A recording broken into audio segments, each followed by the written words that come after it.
মহাশক্তিশালী মহাবলশালী অষ্টসিদ্ধিদাতা বজৰংবলীৰ এটা গুপ্ত মন্ত্ৰৰ বিষয়ে আজি আপোনাক জনাব বিচাৰিছোঁ।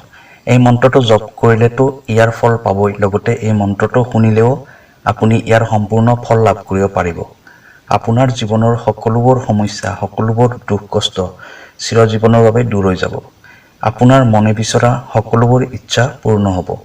কলিযুগত যাৰ পূজা কৰিলে সকলোতকৈ আগতে ফল পোৱা যায় তেওঁ হ'ল মহাবলী বজৰংবলী। ভগৱান শিৱৰ 11 নম্বৰ ৰুদ্ৰ অৱতাৰ তথা সকলোবোৰ সুখ বৈভৱ প্ৰদান কৰা স্বামী হ'ল ভগৱান হনুমান।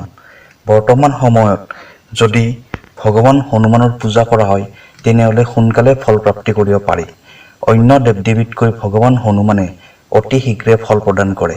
সেইবাবে কলিযুগত ভগৱান হনুমানৰ অসংখ্য ভক্ত আছে। স্বয়ং ভগৱান ৰাম আৰু মাতা সীতাই ভগৱান হনুমানক কলিযুগত চিৰঞ্জীৱী হৈ অৰ্থাৎ অমৰ হোৱাৰ বৰদান প্ৰদান কৰিছিল, যাতে ভক্তসকলৰ দুখ দুৰ্গতি দূৰ কৰিব পাৰে। যি ভক্তই সম্পূৰ্ণ শ্ৰদ্ধা ভক্তিৰে বজৰংবলীক প্ৰাৰ্থনা কৰিব সেই ভক্তৰ সম্পূৰ্ণ দুখ কষ্ট ভগৱান হনুমানে নাশ কৰি দিয়ে। হনুমান চালিচাখনতো ভগৱান হনুমানৰ সকলোবোৰ মহিমাৰ গুণগান কৰা হৈছে। আপোনাৰ কিবা সমস্যা আছে নাইবা আপুনি যিকোনো বিপদত পৰিছে, সেই সময়ত আপুনি ভগৱান হনুমানৰ এই গুপ্ত মন্ত্ৰটো জপ কৰিলে নাইবা শুনিলে আপোনাৰ সকলোবোৰ সমস্যা দূৰ হৈ যাব। ভগৱান হনুমানৰ উপাসনা কৰিলে কেৱল শাৰীৰিক তথা মানসিক শান্তিয়ে নহয়, ধন টকা পইচাৰ সৈতে জড়িত আপোনাৰ যিমানবোৰ সমস্যা আছে সেই সকলোবোৰ সমস্যা নাশ হৈ যাব। যদি আপুনি টকা পইচাৰ সমস্যা লৈ যুঁজি আছে, চাকৰিৰ সমস্যা লৈ যুঁজি আছে, নাইবা আপোনাৰ বহুত বেছি ধাৰ হৈ গৈছে, ঘৰখনত টকা পইচাৰ বহুত অভাৱ হৈ থাকে, এনেকুৱা ক্ষেত্ৰত ভগৱান হনুমানৰ এই গুপ্ত মন্ত্ৰটো কেৱল মংগলবাৰে জপ কৰিব লাগিব। এই মন্ত্ৰটো জপ কৰি আপুনি যি মনোকামনা কৰে সেইবোৰ তৎক্ষণাত পূৰণ হ'ব। মংগলবাৰটো হনুমানজীৰ বাৰ হয়, সেইবাবে এই মন্ত্ৰটো মংগলবাৰে জপ কৰিব লাগিব। শাস্ত্ৰত এই মন্ত্ৰটোক বহুত শক্তিশালী বুলি কোৱা হৈছে। ভগৱান হনুমানৰ সম্পূৰ্ণ কৃপা দৃষ্টি লাভ কৰিব লাগিলে সম্পূৰ্ণ শ্ৰদ্ধা ভক্তিৰে মংগলবাৰে মন্ত্ৰটো জপ কৰিব লাগিব। মাত্ৰ 3 বাৰ এই মন্ত্ৰটো জপ কৰিব লাগিব।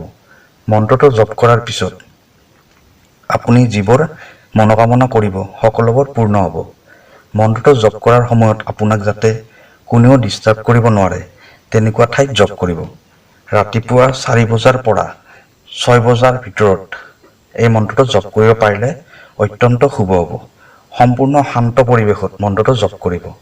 মন্ত্ৰটো জপ কৰাৰ আগতে আপোনাৰ সন্মুখত ধূপ জ্বলাই ল'ব, কাৰণ মন্ত্ৰটো এক্টিভ কৰাৰ কাৰণে সেই পৰিৱেশটোৰ নিগেটিভ এনাৰ্জিখিনি আঁতৰাই পঠাব লাগিব। সেয়েহে ধূপ চাকি জ্বলাই ল'ব, পূবমুৱাকৈ বহিব আৰু হাতযোৰ কৰি ভগৱান হনুমানক স্মৰণ কৰিব। মনত ৰাখিব সেই সময়ত যাতে আপোনাৰ মনত কোনো ধৰণৰ অন্য চিন্তা ভাৱনা নাহে, কেৱল ভগৱান হনুমানক মনলৈ আনিব। তাৰপিছত মন্ত্ৰটো মাত্ৰ 3 বাৰ জপ কৰিব। মন্ত্ৰটো হ'ল ওম নমো হনুমতে ৰুদ্ৰৱতাৰাই ভক্তজন মন কল্পনা কল্পদুমাই দুষ্ট মনোৰথ স্তম্ভনাই প্ৰব্ৰজন প্ৰাপ্ৰিয়াই মহাবল পৰাক্ৰমাই মহাবিপত্তি নিবাৰণাই পুত্ৰ পুত্ৰ ধন ধান্যাদি বিবিধ সম্পদ প্ৰদায় ৰামদূতাই স্বাহা। মন্ত্ৰটো আকৌ এবাৰ কৈছোঁ। ওম নমো হনুমতে ৰুদ্ৰৱতাৰাই ভক্তজন মন কল্পনা কল্পদুমাই দুষ্ট মনোৰথ স্তম্ভনাই প্ৰব্ৰজন প্ৰাপ্ৰিয়াই মহাবল পৰাক্ৰমাই মহাবিপত্তি নিবাৰণাই পুত্ৰ পৌত্ৰ ধন ধান্যাদি বিবিধ সম্পদ প্ৰদায় ৰামদূতাই স্বাহা। ওম নমো হনুমতে ৰুদ্ৰৱতাৰাই ভক্তজন মন কল্পনা কল্পদুমাই দুষ্ট মনোৰথ স্তম্ভনাই প্ৰব্ৰজন প্ৰাপ্ৰিয়াই মহাবল পৰাক্ৰমাই মহাবিপত্তি নিবাৰণাই পুত্ৰ পুত্ৰ ধন ধান্যাদি বিবিধ সম্পদ প্ৰদায় ৰামদূতাই স্বাহা। এই মন্ত্ৰটো শুদ্ধভাৱে উচ্চাৰণ কৰিব, সেইবাবে অসমীয়াত লিখি দিয়া হৈছে যাতে আপোনাৰ পঢ়িবলৈ অসুবিধা নহ'ব। মন্ত্ৰটো জপ কৰা হোৱাৰ পিছত জয় শ্ৰীৰাম জয় হনুমান ক'ব, কাৰণ ভগৱান হনুমানে ভগৱান ৰামৰ অবিহনে একো কামেই নকৰে। যদি আপোনাৰ কাৰ্যবোৰ সিদ্ধি কৰিব বিচাৰে ভগৱান ৰামৰ নাম শেষত ল'বই লাগিব। এইখিনিয়ে আছিল আজিৰ ভিডিঅ'।